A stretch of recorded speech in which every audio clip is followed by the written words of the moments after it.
este acto pues con la presentación de un libro que tiene su origen en un congreso que celebramos exactamente un año más o menos, hace un año, en la ciudad de Mérida, en Venezuela, sobre las relaciones ética-política en Foucault, la actualidad del pensamiento ético y político de Foucault. Y bueno, pues a raíz de ese congreso surgió pues la cuestión y la inquietud de plantear el problema del derecho, justamente. Es decir, estas jornadas tienen su génesis en las cosas que discutimos en ese congreso en Mérida, en Venezuela, hace un año. La presentación del libro es una presentación de un libro que recoge todas las conferencias y algunas cosas, y algunos textos más que se impartieron en ese curso. Ya te doy ya la palabra.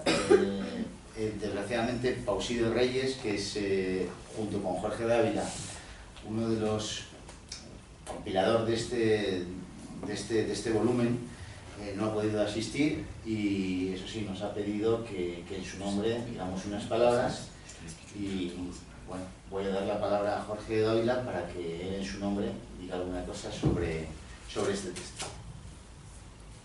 Bueno, como quedamos poco, yo creo que puedo hablar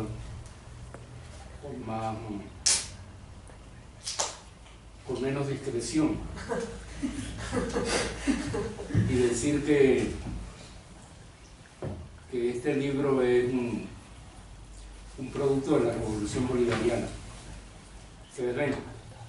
Porque el personaje que debería presentar este libro aquí es el amigo Pausidio Reyes, quien cumple la labor de ser el coordinador de la institución que promueve la cultura por parte del gobierno en la provincia donde yo vivo, que es Mérida. Allá le decimos Estado. Porque además de tener un Estado, tenemos muchos Estados. Son las provincias.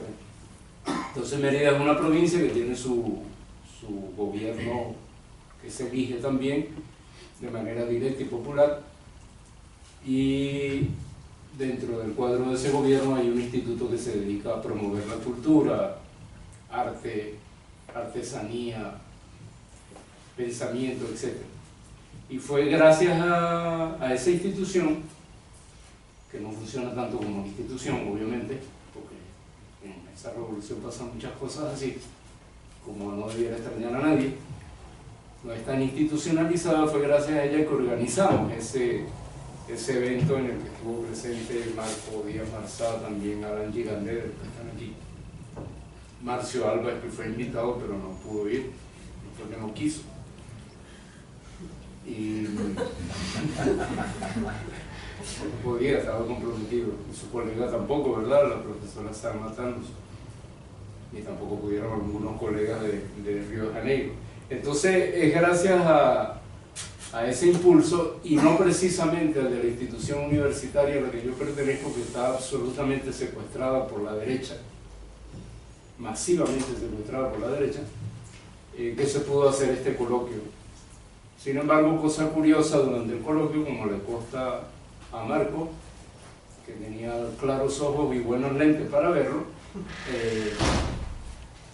el mundo académico institucionalizado de mi ciudad tuvo que inclinarse ante el coloquio y desplazarse hacia un hotel privado donde nosotros hicimos el coloquio.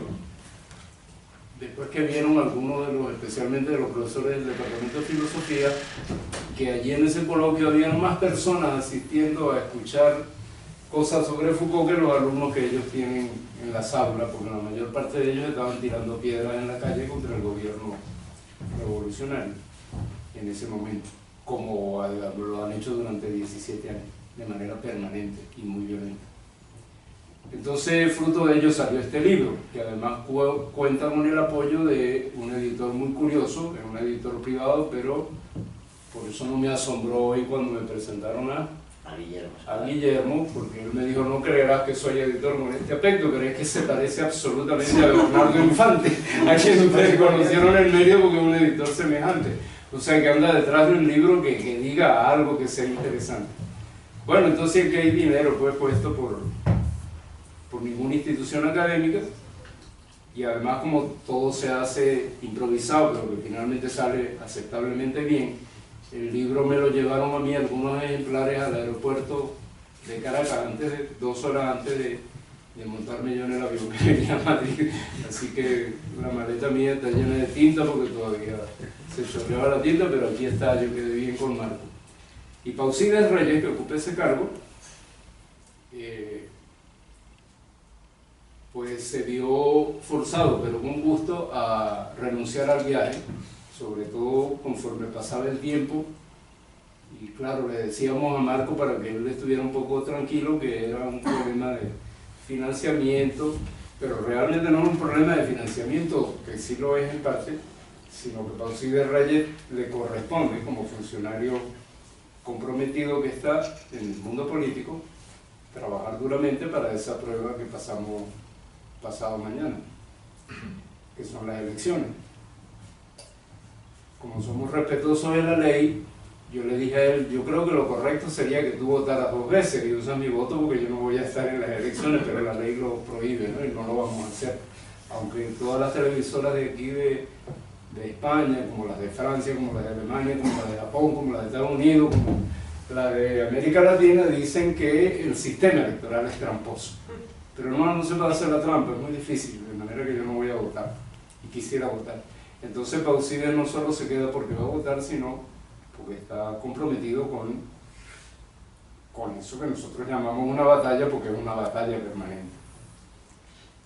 Tan comprometido que yo le dije, toma un poquito de tiempo, una madrugada, y escribes unas notas que yo en gusto leo en tu nombre allá en Madrid, y no me mandó ninguna nota, lo cual indica que no es flojera, sino que está muy atareado. Entonces, en su nombre, en el mío propio, pues, yo presento su excusa, y esa es la justificación. El libro tiene, sí, originalmente era una selección que habíamos hecho, para lo cual le rogamos y prácticamente le exigimos a los expositores invitados al coloquio, a algunos, no a todos, tener el texto mucho antes, porque queríamos que saliera antes. Entonces, sin embargo, después se amplió un poco, por razones editoriales, por razones, ustedes saben, de esas pugnas entre grupos, que algunos se sintieron molestos y quieren que esté también el trabajo mío, etc. En fin, dejamos eso en manos del editor, que era el que sabía cuánto dinero podía costar. Pero aquí están algunos trabajos que tal vez sean de interés para algunos de ustedes. En particular hay algunos trabajos que no fueron presentados allá que son interesantes. Hay un trabajo de Guillaume Leblanc, que estaba invitado al coloquio y no pudo ir por razones de salud de su mamá, muy anciana, en diciembre pasado, y a última hora suspendió su viaje. Jean Terrell, que no iba a participar en el coloquio, pero tiene un trabajo sumamente interesante aquí, gracias a Angie Gandé, que él aceptó que publicáramos aquí algo. El trabajo más grueso, obviamente ustedes se imaginan a quién corresponde, además tiene el título más largo, el de Marco. Suponerse nunca terminan, pues el papel sí termina en algún día. Y hay otros trabajos interesantes. Hay un trabajo de Frédéric Gros en el que yo voy ahí, ustedes dicen coleado, cuando uno va agarrado de otro, metido tramposamente, ¿cómo se dice? O sea, Carlos Fernández escribe un libro y yo le hago algunos comentarios, entonces él me mete a mí de autor, de coautor. Entonces en Venezuela decimos que uno va coleado, eso es como cuando uno se monta en el autobús y no tiene con qué pagar, o así como le dicen ustedes a eso. ¿Ah? Colarse. Colarse. Ah, bueno, nosotros decimos coleado. Sí. Ajá, entonces yo fui coleado ahí detrás de Frédéric Gros porque él mandó un texto, él tampoco pudo ir, pero estaba comprometido, y me dio plena libertad de hacerle modificaciones. Yo no sé si él las miró, pero veré la la próxima semana la miraré en español y verá pues en cuanto yo adulteré un texto que quedó a 4 manos de lo que él había escrito en francés. Bueno, entonces no les digo más, hay trabajos a mí me parece que son sumamente interesantes. Por ejemplo, hay un trabajo que me gusta a mí mucho, un trabajo que yo le pedí a un filósofo colombiano, pero que trabaja en Ecuador desde hace muchos años y dirige la universidad, no te vayas a poner bravo, dedicada a la educación, que fundó el gobierno de Rafael Correa, y él está de rector de esa universidad, que es una experiencia sumamente interesante. Y él es Freddy Álvarez. Y Freddy Álvarez es filósofo formado, incluso, bueno, hizo su doctorado en París 8, ¿no? Pero Freddy, después de ese doctorado y de algunas experiencias, terminó vinculado a comunidades indígenas en Ecuador. Y ha vivido muchos años con comunidades indígenas y me parece que ha comprendido muy bien el mundo indígena. Entonces yo lo invité a ese coloquio y él me dijo, si tú me invitas a hablar a mí de Michel Foucault, yo tengo que hablar sobre el mundo indígena. Y yo no sé cómo hacer esa relación. Y yo, bueno, pues claro, esa es la idea, que invente. Para eso estamos, para inventar, especialmente en América Latina, la contemporánea. Entonces sí, hizo un trabajo muy bello que se llama una aproximación intercultural a las fuentes de la ética de Michel Foucault comparada con la de los pueblos indígenas del Abya Yala, o sea, de la madre tierra, como dicen los indígenas ecuatorianos. Entonces, es un trabajo que me parece novedoso, interesante, atrevido, como son en general casi todos. Hay una bella contribución también de dos buenas amigas, colegas de la Universidad de Río, ¿no? De Río de Janeiro, de la Universidad Federal de Río de Janeiro, que son Eliana Conde y Vera Portocarrero, que hacen un retrato minucioso de la influencia, de la presencia de Michel Foucault en Brasil, especialmente en el mundo de las instituciones psiquiátricas y médicas en Brasil, en la época en que fue Brasil. Hay una cantidad de datos que apenas son conocidos recientemente en Brasil, porque es una investigación que ellas están haciendo. ¿Qué más? El de Marco, bueno, no les digo nada porque eso es pura ontología, que se empeña en descubrir, porque además yo me he ido coleado también en algunas cosas de él, ustedes lo saben, ¿no? En la revista de acá. Y bueno, ese es el libro. Entonces yo traje algunos ejemplares que me cabían en mi maleta, cabían más, pero me daba cosas para que me fueran a parar en el aeropuerto creyendo que adentro vienen cocaína o drogas bolivarianas, entonces preferí traer solamente para los autores, pero estos 3 ejemplares que están aquí, con mucho gusto los dejamos para el grupo, para la facultad, para la biblioteca, no sé, en todo caso está prohibida la venta. Muchas gracias. De estos 3, ¿no? Pero los otros yo entiendo que van a pedir aquí para que estén, pero en todo caso quedan aquí. No son propiedad privada, son común. Son de Landis común. Bueno, ese es el primero. Debería solamente pedirte por favor que mira, en este país, y creo que en Europa en general, no tenemos prácticamente ninguna oportunidad, excepto por Maurice Lemoine y Ignacio Ramonet en Francia, de enterarnos lo que está ocurriendo en Venezuela. Imposible, absolutamente. Entonces, si pudieras decir 2 palabras de cómo ves la situación y sobre todo de cómo ves lo que más se está repiqueteando aquí todo el tiempo, que es que en Venezuela hay 2 presos políticos inadmisibles porque están en la cárcel por sus ideas, Leopoldo y el otro, el alcalde de cuyo nombre no quiero acordarme. De cuyo nombre no quiero acordarme, pues darnos un poco tu opinión y darnos también tu opinión sobre qué puede ocurrir si la oposición gana el Parlamento. Bueno. No, lo digo porque, si os interesa. ¿Es que ya está aquí? Sí. Bueno, no, con mucho gusto, si no está prohibido, ¿no? No está prohibido, sí. ¿No hay periodistas? No hay periodistas, felizmente, sí. Bueno, sobre la condición de los presos, a mí me consta en mi propia vida haber visto amigos y personas no conocidas sufriendo terribles violaciones de los derechos humanos en condiciones, no digo de prisión, sino de persecución durante muchos años. Tengo idea precisa de eso, felizmente nunca estuve involucrado en el caso particular, pero sí lo conocí de cerca. Y desde hace 17 años no he visto cosas semejantes. Y en particular sobre la imputación a estas personas,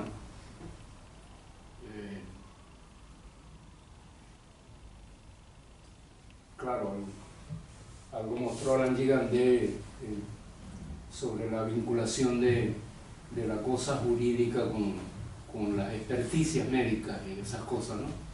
En el caso de este señor en particular, de López,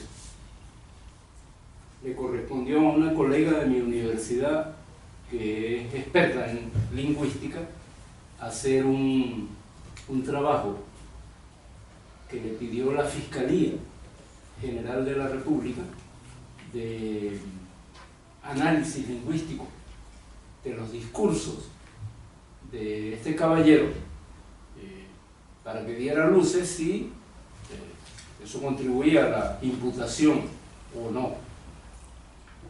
Esa dama presentó el primer informe un cierto día, y al día siguiente en su apartamento, vive en mi ciudad, en Mérida, apareció en su puerta un papel con amenaza a su vida y a la de su hija, que tiene 16 años. Un día después apareció en las redes estas de internet fragmentos del informe que ella dio, que estaba en manos de gente de la oposición, y enseguida se armó toda una historia según la cual ella daba acusaciones en falso y análisis construido de manera expresa para mostrar que este señor se le debía imputar como culpable. Al final conocimos el informe completo y cabal, porque ella y la Fiscalía publicaron, y fue evidente por las cosas que se conocieron que exactamente ocurre más o menos al revés.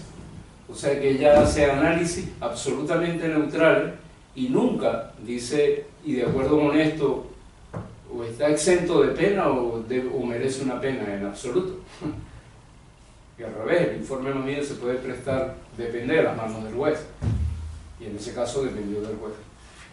Pero creo que eso les da una idea de los mecanismos a través de los cuales se siguen esos casos, por no decir sobre toda la cosa mediática que se armó en el mundo en relación con este personaje. Ahora, mi opinión como ciudadano sobre ese caso, yo no soy juez ni conozco todas las cosas, pero les puedo contar mi situación personal. Lo que aconteció esos días que este caballero fue preso es evidente, fue evidente para todos nosotros, para todos los ciudadanos, que el grupo político al que él pertenece, que se llama Voluntad Popular, que tiene una cantidad de jóvenes organizados, entre ellos alumnos míos, porque yo los conozco, en mi ciudad, conforman bandas delictivas altamente violentas que tomaron las ciudades en esa forma que ellos bautizaron, ellos no, porque eso viene desde el 2004, una forma terriblemente violenta que se llaman guarimbas. ¿Y en qué consiste una guarimba? Yo vivo en un edificio muy pequeño, Marco lo debe recordar, dos edificios muy pequeños, en total somos 20 apartamentos, una pequeña calle de entrada a partir de una avenida, y en ese edificio yo hube de permanecer, o mi vehículo, mi coche, que ustedes dicen, ¿no? Hubo de permanecer 2 meses y medio sin poder sacarlo. O sea que yo no podía desplazarme libremente. Ya no me estaban violentando mi derecho de desplazarme libremente. Pero además, cuando salía del edificio tenía que pasar con mis hijos para tratar de hacer actividad escolar que intentamos mantener por encima de incendios que se hacían al frente del edificio de manera permanente, día y noche, y toda la basura, porque la alcaldía de mi ciudad no está en manos de gente del gobierno del chavismo, sino en manos de la oposición, y el alcalde decidió no recoger más la basura. Drama que aún mantenemos no solamente en mi ciudad, sino en muchas ciudades, a saber que se nos volvió cotidiano que vivimos con la basura en la calle. De manera que se imaginarán ustedes, cuando uno llega aquí a Madrid, adora ver las avenidas, le parecen bellísimas las avenidas llenas de carros y todo, pues tan limpiecitas, pues las nuestras colocan en la separación que hay entre las dos vías. Entonces imagínense la avenida Princesa de aquí, y en el centro de las dos vías, toda la avenida está llena de basura, o sea, de las bolsas grandes con la basura, por donde vienen los perros callejeros, rompen los vehículos cuando pasan, las tocan, la lluvia las arrastra y toda la ciudad. Eso lo vivimos de manera intensa durante 3 meses. Se puede adjudicar la responsabilidad de eso a que Leopoldo López insistentemente por distintas vías gritaba y decía, o toda la gente de su partido, que había que salir a tumbar a Maduro, que Maduro es insoportable, un gobierno así no puede ser, que tiene que salir. Yo no sé si es evidente, pero a mí cuando me increpó Carlos en el primer minuto que me vio hace 3 días, que me dijo algo de esos presos, ¿qué opinas tú? Y yo le dije, bueno, que debieron haberle dado 30 años, que es la máxima pena que da nuestra ley para esos delitos de los cuales se le acusa. ¿Cuánta gente murió? Instigación al odio, 43 muertos, la mayor parte de ellos militantes del chavismo, la mayor parte, no todos, en situaciones unas más confusas, otras más claras. Pero sí, ahora lo que les digo de mi barrio, de mi zona, eso se propagó en muchísimas ciudades. Es verdad, fue un fenómeno muy curioso, porque solo en 18 municipalidades de todo el país, que tiene más de 300, solo en 18 ese fenómeno ocurrió así. Por ejemplo, en nuestro caso familiar, ocurre que mi pequeño hijo, que tiene 10 años, lo vio un día a mi esposa en el apartamento, porque le inventamos un programa de actividades, claro está el niño, ¿no? Por ejemplo, salíamos a hacer ejercicio físico en el jardín del edificio abajo solamente, y actividades, matemáticas, leer cuentos, etcétera, ¿no? Pero un día ya lo descubrió jugando con carritos, con cochecitos, y el juego eran las guarimbas. O sea, carros que se queman, viene la policía, chocan, no sé cuánto. Y entonces ese día yo le dije a mi esposa, bueno, yo no sé cómo, pero nos vamos a ir a casa de mi familia, que vive en un pueblo no muy lejano de la ciudad, unos 35 kilómetros. Y lo hicimos, y Santa Paz, en ese pueblo que está a 30 kilómetros de mi ciudad. Y en la ciudad, que no se conseguía, lo calcularon, ¿no? Yo no sé si bien calculado, pero los economistas calcularon que el nivel de abastecimiento de productos básicos bajó al 18% de los productos que se podían conseguir. O sea, no teníamos pan porque no llegaba harina a la ciudad, y así una cantidad enorme de cosas. Fue una de las ciudades que más sufrió, ¿no? La mía, y en la zona donde en particular yo vivo. Pero además yo me puse a sacar las estadísticas, y esos 18 municipios, ¿cuáles son? Entonces tomé los datos del Consejo Nacional Electoral de las últimas elecciones, y de esos 18 municipios, el porcentaje más bajo de votación a la derecha era 65%. Absolutamente claro. Pero ocurrió un fenómeno que tampoco lo han divulgado, que yo creo, bueno, en fin, yo peleo mucho con los sociólogos de mi país, ¿ves?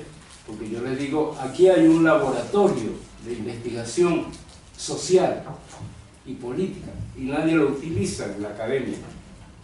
Y los políticos, pues no les da tiempo, porque también la pugnacidad política, ¿no? ¿En qué consiste? Por ejemplo, que en medio de esta cosa violenta ocurrían tantos fenómenos curiosos, sumamente curiosos, que estos son dignos de atención de la sociología para describir comportamientos. Y nadie logró decir más allá de lo que repetían los medios de comunicación masivos. Pero muchos, por ejemplo, ¿cuántos mecanismos de solidaridad se inventaron entre la gente para poder sobrevivir? o sea, para hacer llegar la comida a su casa. Enorme cantidad de cosas que ocurrieron. Yo vi a un personaje que es una niña que tendría 17, 18 años, que se ocupaba de una esquina día y noche y pasó 3 semanas, porque pasaba yo caminando todos los días por esa esquina, completamente llena de hollín, de gris, con la misma ropa, cuidando la basura y quemando allí neumáticos. Yo decía, pero bueno, yo estuve tentado muchas veces de ir a hablar, pero claro, me daba también miedo, ¿no? De acercarme, pues yo creo que eso es como para hacer una película, pero, o sea, harían falta buñuelas, y porque parece surrealismo eso.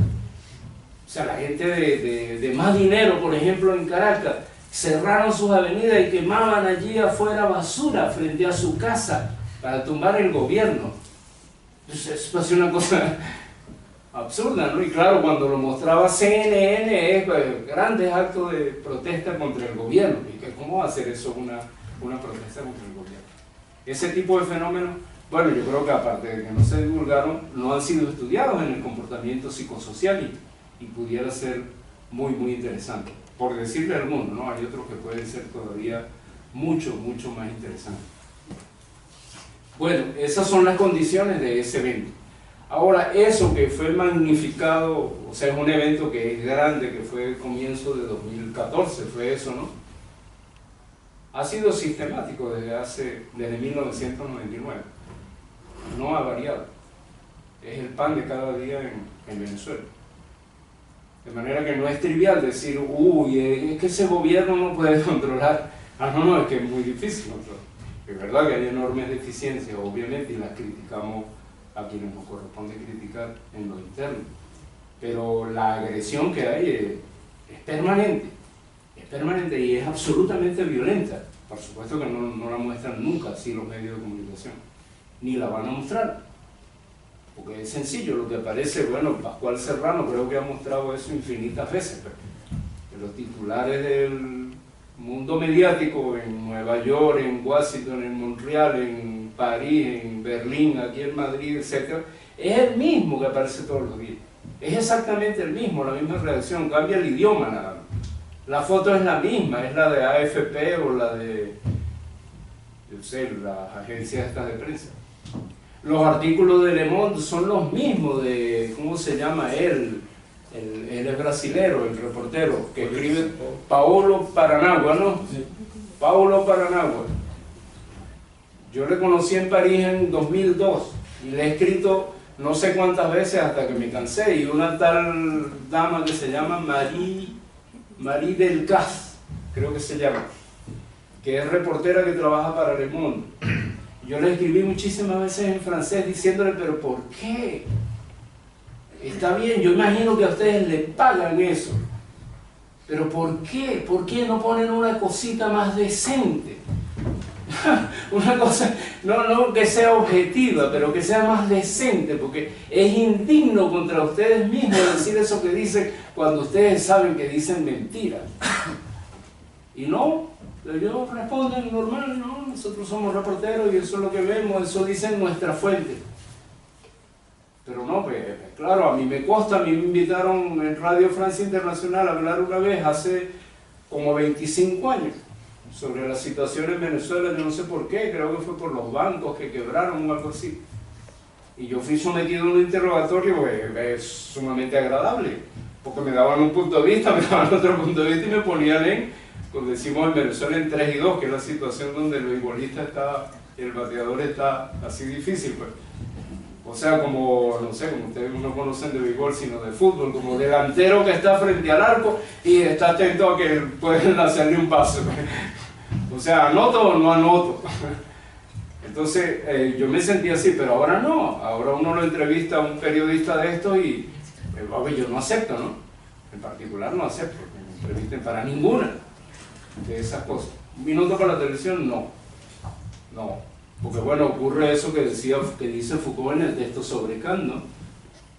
En el texto sobre qué es la ilustración. Cuando Kant fue interrogado sobre qué es la ilustración, los periódicos, las cosas estas públicas de publicidad, preguntaban, o sea, los periodistas preguntaban, hacían preguntas de las cuales sobre las cuales el interrogado no tiene respuesta. Y Foucault dice, yo no sé si era más interesante, pero seguro que era más entretenido. C'était plus amusant, dice Foucault. Como no, claro, es más entretenido que a uno le pregunten una cosa de la que uno no tiene respuesta, ¿no es verdad? Lo vimos hoy aquí, cuando Diego dijo, yo tampoco sé. Yo no sé cómo responder. Pero los periodistas que preguntan hoy, bueno, están desfachatados que uno ya sabe lo que le vienen a preguntar y ya tiene preparada la respuesta, y lo que hay es que hacer maquillaje nada más, ¿verdad? Para que combine mejor. O sea que no hay interrogatorio. Entonces no hay ejercicio del periodismo. Y además les pagan, y además hay un interés, un complot mundial contra eso. Entonces ese ejercicio de la violencia ha sido sistemático desde el año 1999, todos los días, de uno u otro modo, todos los días. ¿Qué puede pasar el domingo? Ahora el domingo puede ocurrir que la derecha gane la mayoría, y si gana la mayoría, ejercicio democrático yo no creo que va a haber en el Parlamento. O sea, yo pinto, claro, podría pintar los dos extremos, el horizonte donde, bueno, por fin vamos a tener discusión política, pero no va a poder haber discusión política ni por uno ni por el otro lado. ¿Por qué? Porque nosotros no estamos eligiendo diputados en lo empírico. En lo formal sí, es una elección de diputados para la Asamblea Nacional, para el Parlamento. Pero lo que vamos a elegir es lo mismo que hemos hecho desde hace 17 años. Vamos a un plebiscito otra vez. ¿Sigue o no sigue Chávez? O sea, Chávez sí está vivo, porque el domingo se va a votar otra vez a favor o en contra de Chávez. O sea, no se va a escoger. Y la gente no tiene el menor interés de saber quién es el candidato de mi región. No, va a votar por o contra el gobierno. Como han sido todas, absolutamente todas las elecciones. Entonces estamos, en la vida ciudadana estamos frente a un chantaje al que nos obliga la fuerza de los eventos, de los acontecimientos. Es un chantaje empírico pero forzado. No hay modo. Yo creo que le dije, fue a Carlos Fernández, me parece que fue a ti que te dije ayer, estamos en un chantaje en el cual no podemos incluso ejercer la crítica. Porque si uno ejerce la crítica, pues enseguida se dice, pero bueno, entonces usted está en contra, cuando tiene que estar a favor. ¿Sí se dan cuenta? Es un juego perverso. Entonces, el horizonte, ese extremo está negado, que sería el extremo de un ejercicio democrático después de discusión. El otro extremo, ¿cuál puede ser? El más violento. ¿Cuán probable es? Yo no sé, pero yo estoy convencido de que está en el escenario. El otro es, con mayoría de derecha en el Parlamento, un golpe de Estado al estilo de lo que ocurrió en Paraguay con el presidente Lugo, Fernando Lugo. Eso. Apoyado, porque no funcionaría, a mi modo de ver, si no es apoyado por una invasión militar de Estados Unidos en combinación con Colombia, no sabemos. Ahora, ese horizonte no es trivial, ¿no? Que puede ocurrir, porque no es fácil. De por medio está Cuba, de por medio está Nicaragua, de por medio está Ecuador. Algo puede ocurrir con Brasil, pero sobre todo, de por medio está la Fuerza Armada Nacional Venezolana o Bolivariana, que es de esperar que al menos un 90% no apoyaría una cosa semejante. Pero el riesgo está allí. ¿Qué va a ocurrir con los números? No sé, yo no he visto encuestas ni creo mucho en ellos. Perdonen lo extenso, ¿no? Porque casi cada uno de los presidentes. Yo quería decir... Jorge, muchísimas gracias por lo que estás presentando, y es claro que América Latina sigue siendo una de las regiones del mundo que tenemos de observar con mucha atención. Ahora las cosas están cambiando en Europa también, hay cosas que están sucediendo en Europa, pero durante muchos años muy poca cosa sucedió. Al mismo momento que en América Latina muchas cosas estaban sucediendo. Y hace algunos días el presidente electo de Argentina propuso una expulsión de Venezuela del Mercosur. inmediatamente la presidenta brasileña se opuso a esa propuesta, pero ustedes saben, por supuesto, que en Brasil hay también una crisis muy grave en que se habla precisamente en los mismos términos de que estás hablando. El golpe paraguayo, por ejemplo, la contestación en las calles, una división muy grande en la sociedad.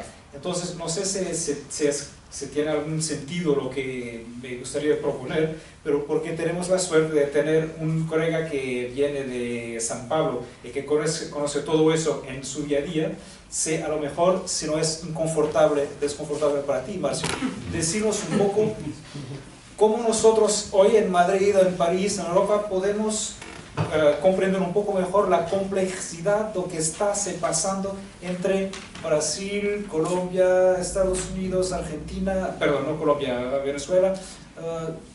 ¿Cómo podemos nosotros aquí comprender mejor el complejo de lo que está sucediendo en estos dos países, en Venezuela y en Brasil? Não sei se são situações, falo em português, se são situações muito parecidas. Eu acho que tem diferenças importantes. Eu conheço pouco, eu ouvi o Jorge agora, é muito esclarecedor, o Jorge, em relação à Venezuela, porque as notícias que chegam são as mesmas que chegam aqui. Então nós temos exatamente uma interpretação majoritária dos fatos, né?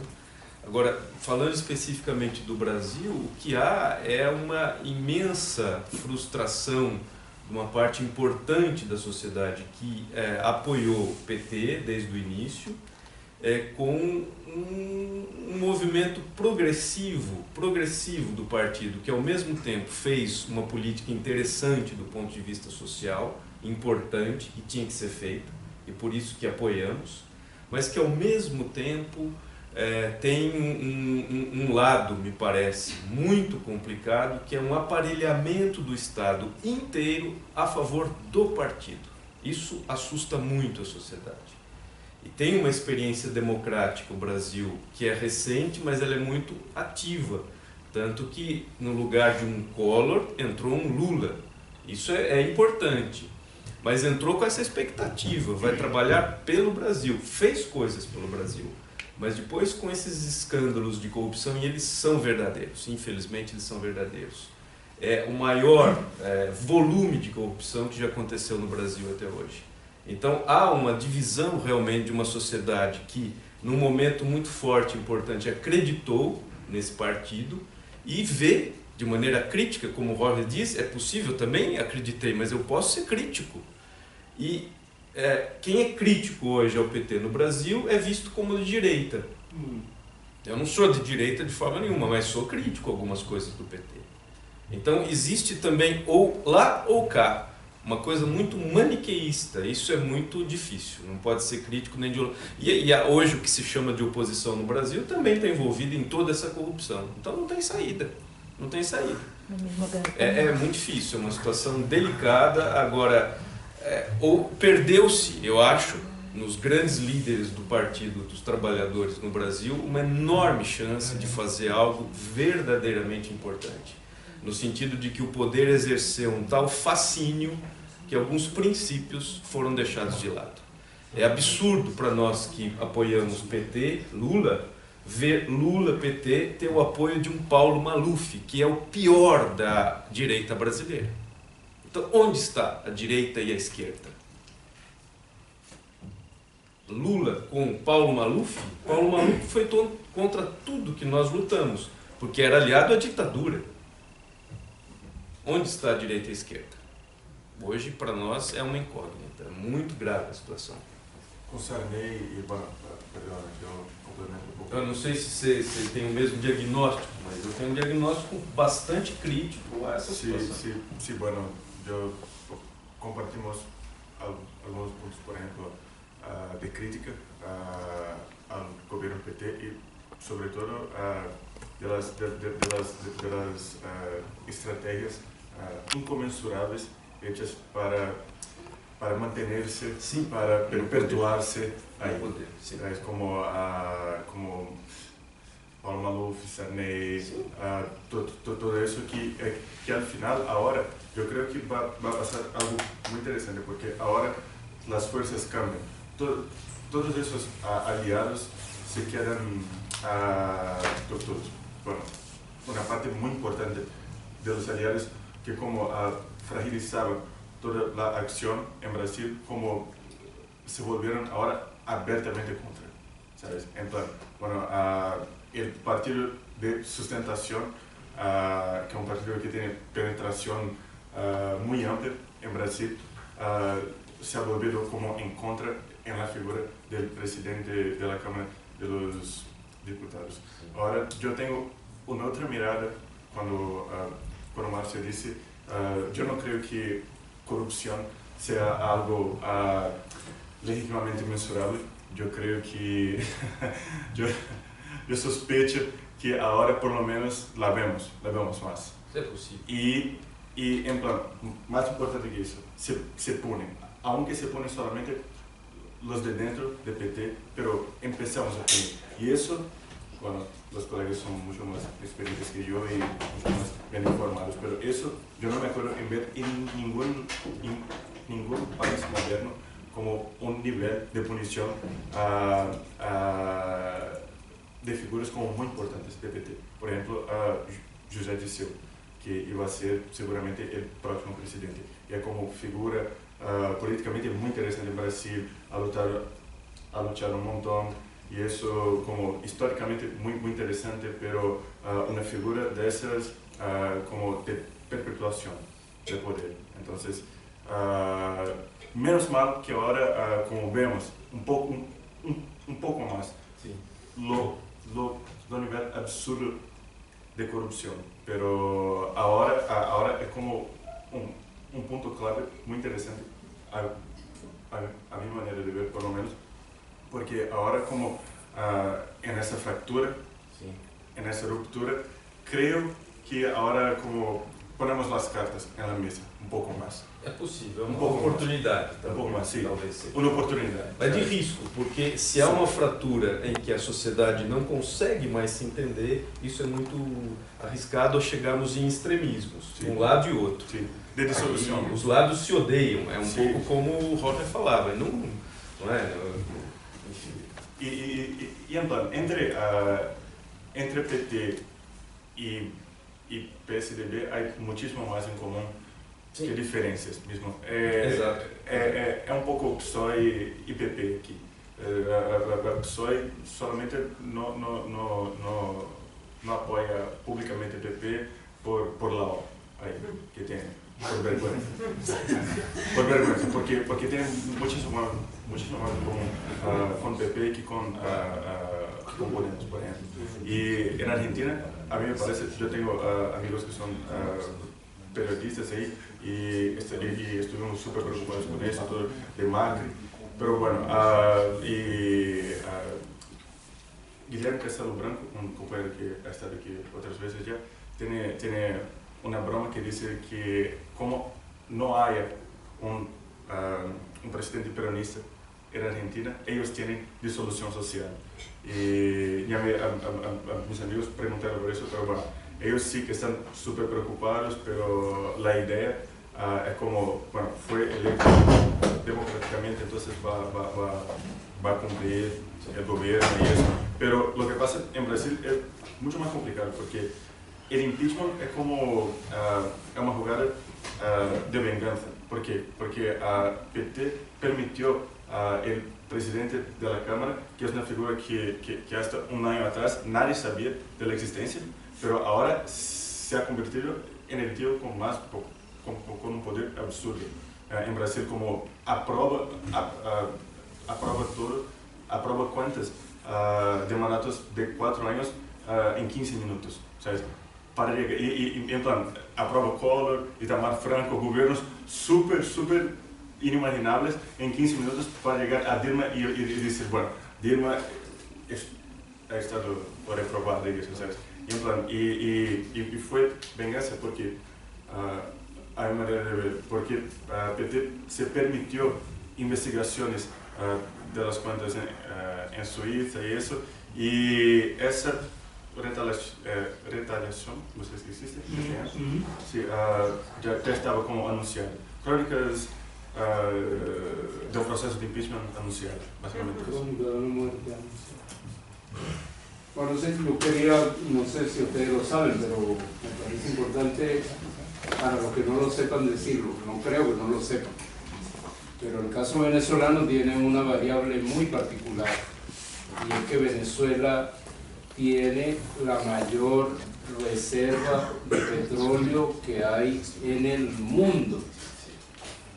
O sea que Venezuela es, si ustedes miran en términos de petróleo, es la juntura de Arabia Saudita, Irán, Irak, Kuwait, etcétera, comprimida en términos de petróleo, pero además en gas. Tercero o cuarto lugar en reservas de gas explotable, no probadas que están y algún día se podrá sacar, no, que se pueden sacar ya. Y bueno, si ustedes tienen eso en mente, claro, el cuadro es complejo, ¿no? Y por supuesto. O sea que a nosotros nos están tratando bastante parecido a como trataron a Cuba en los años 60 y 70, pero con una gran diferencia, que es que de Cuba, pues, lo más lindo que tiene Cuba no se lo podían quitar porque es de los cubanos, que es su cultura. No se la iban a robar para llevarla a Estados Unidos, aunque la salsa la exportaron durante mucho tiempo, ¿no? Y la maltrataron en Nueva York. Pero el azúcar, en fin, esas cosas. Pero hablando de petróleo, es otra la dimensión. Es equivalente a la dimensión del Medio Oriente, ustedes se dan cuenta. Entonces no es fácil. Tengan en cuenta eso siempre en mente, ¿no? Cada vez que se hable de Venezuela. Independientemente del asunto del mercado petrolero, si los precios bajan o suben, ese no es el asunto. El asunto es la riqueza que está allí. Ahora, no es fácil el asunto del escenario ese que yo decía terrible, de una invasión, no sé cuánto, eso no es fácil, ¿no? Hay una estrategia que usó el gobierno venezolano gracias al presidente Chávez desde hace 15, 20 años, que fue fragmentar la zona de producción donde están esas grandes reservas, que es, por así decirlo, la margen norte del río Orinoco. Lo ubican más o menos en el mapa. O sea, el norte de la Amazonía. Ahí pasa nuestro río Orinoco, nuestro Amazonas, más pequeño, pero quand como dicen los franceses, ¿no? El río Grande. Y esa es una zona de gran reserva petrolera, además de nuestra costa, pero allí esa. Entonces allí hay explotación petrolera y eso está dividido en bloques, o sea, geográficamente son pedazos que fueron otorgados a distintas empresas de distintas naciones. Entonces si ustedes van a esa zona van a ver que allá aparece Repsol y tantos kilómetros cuadrados los tiene Repsol para su producción, pero al lado están los chinos y más allá están los vietnamitas y después está Total, la francesa. Entonces, claro, siempre algunas personas nos hacemos la pregunta, ¿y qué van a hacer los tipos de derecha cuando tomen el poder y con estas cosas? Claro, se abren negociaciones, ¿no? Y hemos visto en el Medio Oriente cómo se resuelve eso, es como bombardeo. Pero bueno, por lo menos hay allí países, ¿no? O sea que la situación políticamente no es así tan sencilla de blanco y negro. Son muchas las cosas que tienen que pasar. Y después, creo yo, no sé, a mí me parece que hay algo que se maneja aceptablemente bien en Venezuela, es la política exterior. Creo, la diplomacia. Creo que se ha manejado aceptablemente bien. Tiene muchas críticas, por supuesto, como todo, pero creo. Y creo que las dos variables de las que depende nuestra existencia sociopolítica son la relación exterior y el manejo del mercado petrolero.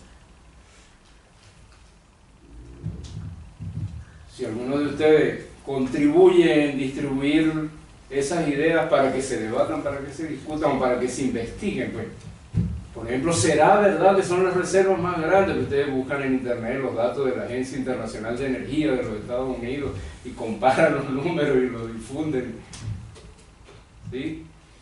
Ese es un dato. Y el otro dato más difícil de percibir, y se puede decir que más difícil de palpar objetivamente, es una cierta construcción de poder popular que hay en Venezuela.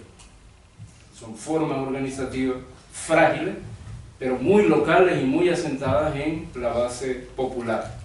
¿Qué puede ocurrir allí? Bueno, no se sabe con perfecta claridad, porque hay gente de allí que está molesta por el costo de la vida, por supuesto, pero que tienen formas organizativas. Y yo creo estar convencido que cualquier cosa que pase en Venezuela se va a decidir de acuerdo con el comportamiento de la variable que decidió en el año 2002 que no cayera el gobierno de Chávez. ¿Y eso qué fue? Que cuando el gobierno estuvo absolutamente perdido, que el presidente Chávez estaba a punto de ser asesinado, la gente más pobre de las mayores grandes ciudades, especialmente de Caracas, pudo simplemente salir a la calle. Y como dice una canción de un buen grupo de cantantes de Caracas, porque nuestros pobres habitan los cerros, las pequeñitas montañas que hay en Caracas, dice, y bajaron, y bajaron, y bajaron, y bajaron. Y cuando en Venezuela se dice van a bajar los cerros, si los ricos o el que tiene alguna cosa que quiere cuidar para sí se asusta. Se asusta. Pero ese día fue muy lindo porque bajaron con la Constitución en la mano, solamente. No bajaron con piedras ni con palos, sino con la Constitución. ¿Hasta dónde la derecha va a permitir eso? No sabe. Porque cada vez que bajan así dicen que son los círculos violentos, armados por la dictadura, una dictadura por lo demás que es genial, ¿no? O sea, es una belleza de dictadura lo que hay en Venezuela, porque uno hace lo que le da la gana, absolutamente, ¿ves? Por ejemplo, hablar mal del gobierno, incluso delante del mismo gobierno, y no va preso. Absolutamente dice lo que le da la gana. Ustedes no ven, pues, va Felipe González y dice lo que le da la gana en la televisión venezolana. Claro, todavía tienen, ¿cómo se llama? El descaro de quejarse que no los colocan en cadena nacional por los medios de comunicación como lo hace el presidente de la República cuando habla como jefe de Estado. Entonces, ¿por qué cuando Felipe González va a Venezuela no le ponen una cadena para que él analice la situación política? Hasta ese extremo llega. Coño, como que yo pidiera que aquí en España venga el presidente del Partido Socialista Unido de Venezuela y se pongan en cadena Telemadrid, Antena 3, Telecinco, Mundo, yo no sé quién, El País, ABC, y todos digan todo lo que dijo Diosdado Cabello. ¿De dónde carajo va a venir esa idea imposible, no? ¿Qué cosa es esa? Ah, no, pero así lo dicen. ¿Cómo es posible que los expresidentes que vienen a Caracas no los dejen expresarse libremente o no los dejen ir a ver a Leopoldo González? Bueno, pues yo quisiera ver si en Estados Unidos lo dejan a uno libremente ir a ver a un tipo que tengo en Guantánamo, que es primo de una árabe que yo conozco y yo quisiera verlo. Yo apenas, un profesor universitario. O si va un dirigente político, lo dejarán ver. Son razonamientos completamente del absurdo.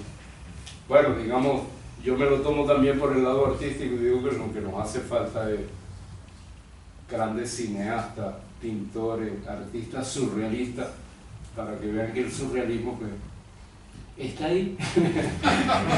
Es literalmente lo que quiere decir surrealismo en francés, ¿verdad? Superrealismo. No es realismo, perdón, es un superrealismo. Es un surrealismo total el comportamiento de esa derecha. Pero para mi disfrute de cierta calma, al menos espiritual, yo creo que lo que ha sostenido fundamentalmente a la revolución venezolana son los grandes errores y las grandes brutalidades de la derecha venezolana. Y si siguen siendo así, que Dios los acompañe por ese sendero y los mantenga así permanentemente, porque cometen muchísimos errores políticamente hablando que se revierten en grandes ventajas para la revolución con muertos, claro está, perseguidos, etc. Dificultades en la vida cotidiana, sí. Pero felizmente son así porque el gobierno es débil. El poder económico en Venezuela se divide en dos grandes sectores. El poder económico que tiene que ver con el petróleo, que es ingreso del Estado. Ese lo tiene controlado el gobierno. No lo tuvo controlado hasta el llamado golpe petrolero, o sea, el paro que hubo de la industria petrolera. Solo a partir de ese momento, de 2003, es que el gobierno tiene control de la industria petrolera.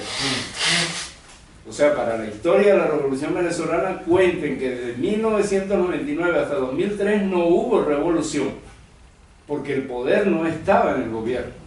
El gobierno tenía el edificio, el aparato del Estado formalmente, pero no manejaba el poder económico, ni el poder militar, porque el poder militar lo controlaron también después del golpe de Estado del 2012.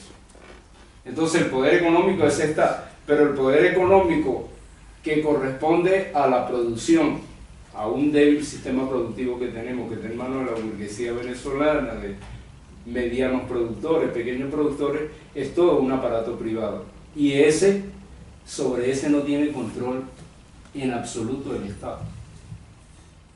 Claro, ustedes oirán a alguien que vendría y me mataría a mí porque dice, pero si no nos dejan el acceso a divisas extranjeras y no podemos importar nuestras materias primas para producir, ¿cómo no vamos a estar como estamos?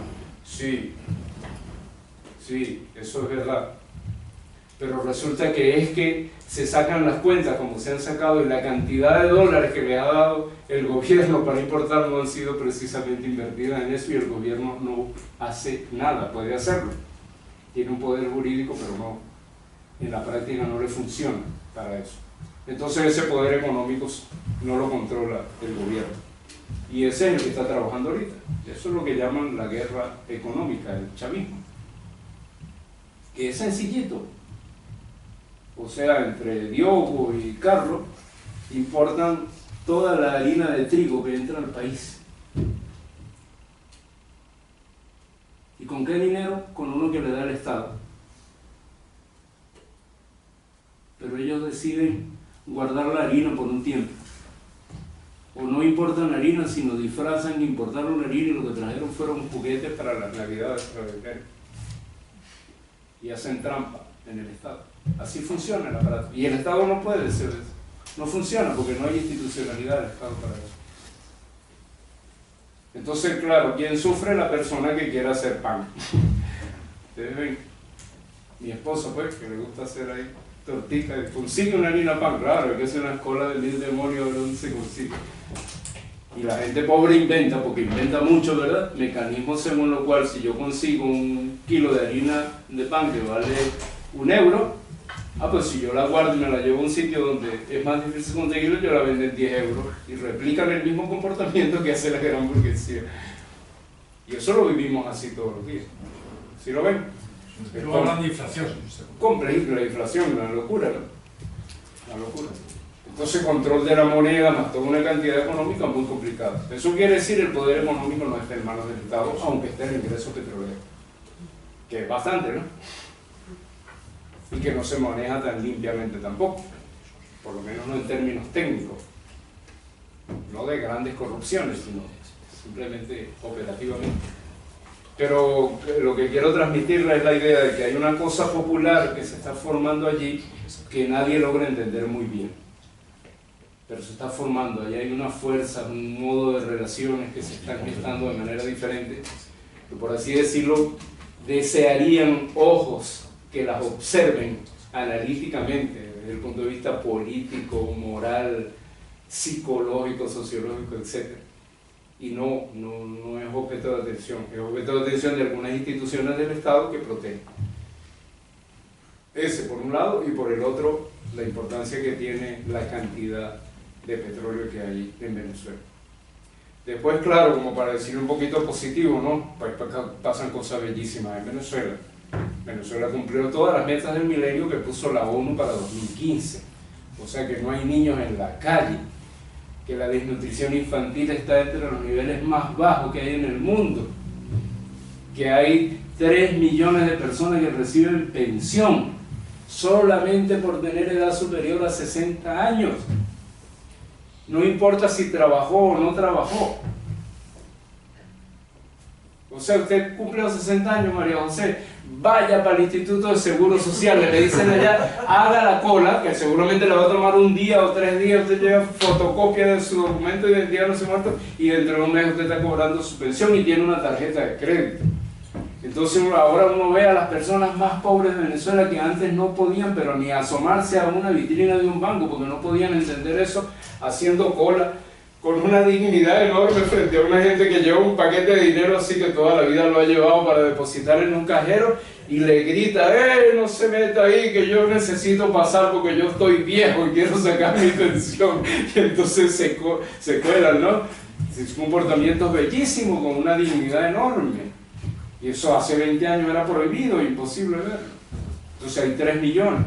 Pero hay casi 1 millón de niños en un sistema de formación musical que ustedes deben haber oído, por lo menos el nombre de Gustavo Dudamel, para que suene. Pues son casi 1 millón de niños que el sistema de orquesta, financiado por el Estado, les da, pues, al hijo de Carlos quiere tocar violín, tome un violín, lléveselo, que su papá venga y firme aquí que se llevó un violín en depósito. ¿Cuánto va a pagar? Nada, cuídelo y tráigalo para sus ensayos. Y eso es en todo el país. Pero en las zonas más pobres, los niños que tocan en el sistema de orquesta, no en todas, pero en las zonas más pobres de Caracas, el sistema de orquesta tiene un bus que busca al niño en su casa y lo vuelve a llevar para evitar los problemas de la delincuencia. Entonces, bueno, no sé, a mí me parece que es un sueño, ¿no? Eso es vida de niño muy rico, ¿verdad? Que tenga un transporte para ir a la actividad musical y alguien me da un... Eso era ni soñarlo. ¿Sí? 36 millones de libros impresos para todos los niños desde el primer grado de la primaria hasta el último grado de la secundaria. No siempre repartidos con eficiencia. Con muchas deficiencias en los contenidos. ¿Y la derecha qué dice? Esos libros son para adoctrinar. Y lo único que hacen es endiosar a Chávez. Para eso es lo que están hechos. Pero no ha habido un matemático en Venezuela de derecha que haya sacado el libro de matemáticas y diga, aquí tiene errores. Porque cuando explica cómo se suman los 3 ángulos internos se cometen una equivocación. No dicen eso, sino que dicen que eso adoctrina a Chávez. Felizmente no. Pero se fijan en el daño que hace, porque entonces el Ministerio de Educación no recibe la crítica que debería recibir. Y los profesores de matemáticas que son chavistas, además de que muchos no saben matemáticas, tampoco lo dicen porque le hacen daño al gobierno. Pero bueno, hay todos esos fenómenos, ¿no? Eso quiero decir, eso no lo dicen los medios de comunicación. Si ustedes tienen amigos cineastas, artistas, ruéguenle que vayan a Venezuela porque van a discutir un mundo de cosas para hacer. Estamos ávidos de que vayan especialmente artistas y no zapateros que no saben hacer zapatos. Bueno, ya, ¿verdad? Bueno, sí. Muchas gracias, Jorge.